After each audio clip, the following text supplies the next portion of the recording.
जय श्री राम दोस्तों।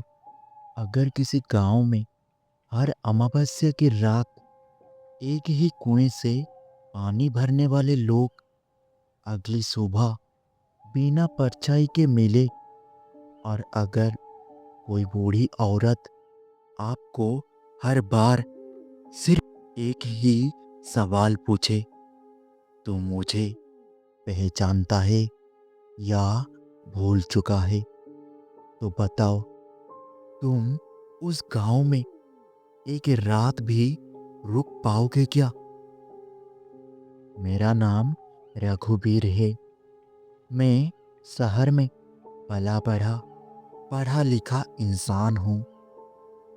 भूत प्रेत चुड़ैल इन सब पर कभी यकीन नहीं किया, लेकिन आज जो मैं सुना रहा हूँ वो मेरी जिंदगी की सबसे डरावनी सच्चाई। ये कहानी है मेरे पैतृक गांव भैरवपुर की, और वहाँ रहने वाली उस औरत की जिसे सब चुड़ैल कहते थे। भैरवपुर छोटा सा गांव था। चारों तरफ खेत, बीच में पुराना पीपल का पेड़, और गांव के बाहर एक उजड़ा हुआ कुआं। और मेरे दादाजी वहाँ के सबसे बुजुर्ग इंसान थे। उनकी एक ही सख्त हिदायत थी, सूरज डूबने के बाद कुएं के पास मत जाना। और गांव में एक और नाम हमेशा फुसफुसाहट में लिखा जाता था, धनिया। कहते थे वो कभी किसी गांव की थी, उसकी शादी हुई, लेकिन एक रात सब कुछ बदल गया। भैरवपुर में पहली रात मैं छत पर सो रहा था। आधी रात को अचानक कुएं की तरफ से पायल की आवाज आई, लेकिन गांव की औरतें पायल नहीं पहनती थी। जब मैंने नीचे देखा तो कोई साया कुएं के पास खड़ा था, बाल खुले हुए, शरीर टेढ़ा, और गर्दन अजीब तरीके से झुकी हुई।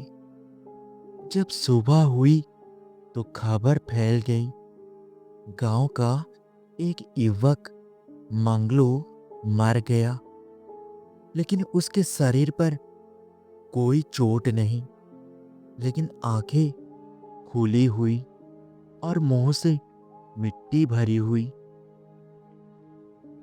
एक बूढ़ी औरत ने बोली, चुड़ैल ने निशान लगा दिया। और मंगलू उस रात कुएं से पानी भरने गया था, और हर अमावस्या को एक मौत होने लगी। कोई खेत में गिरा मिलता था, तो कोई घर के अंदर ही मर जाता था। सबके शरीर में एक समान बात, सीने पर काले उंगलियों के निशान, और सबने मरने से पहले एक ही बात कही थी, वो मुझे पहचानने को कह रही थी। एक रात मैंने हिम्मत करके कुएं के पास जाना तय किया। जब मैंने कुएं के पास गया तो मुझे वो बूढ़ी औरत मिली, झुकी हुई कमर, सफेद आंखें। उसने मुझे देखा और बोली, रघुवीर, तू बड़ा हो गया। मेरे पैरों तले जमीन खिसक गई। मैं बोला, तू तुम मुझे कैसे जानती है? लेकिन वो हंसी, हंसी नहीं, हड्डियों के टकराने जैसी आवाज।